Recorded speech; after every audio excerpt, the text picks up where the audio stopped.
AI এর প্রেমে হাবুডুবু খাচ্ছেন মহিলা, বিয়েও সারলেন চ্যাটজিপিটির সঙ্গে। হ্যাঁ, সম্প্রতি এমনই এক ঘটনা সাড়া ফেলে দিয়েছে সমাজ মাধ্যমে।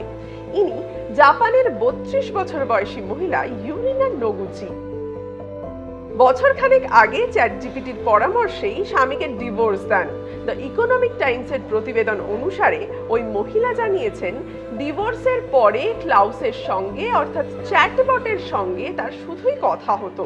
ধীরে ধীরে সেই কথোপকথন থেকেই বাড়ে ঘনিষ্ঠতা। অবশ্য এটা কিন্তু সম্পূর্ণ ভার্চুয়াল ঘনিষ্ঠতা। দ্য ইকোনমিক টাইমসকে নোগুচি জানিয়েছেন, ক্রমশই ক্লাউসের সঙ্গে তার সম্পর্কের গভীরতা বাড়তে থাকে।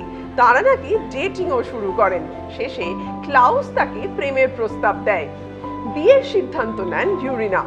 ভার্চুয়ালি মোবাইল স্ক্রিনে ক্লাউসের হাতে আংটি পরিয়ে সারেন এনগেজমেন্ট।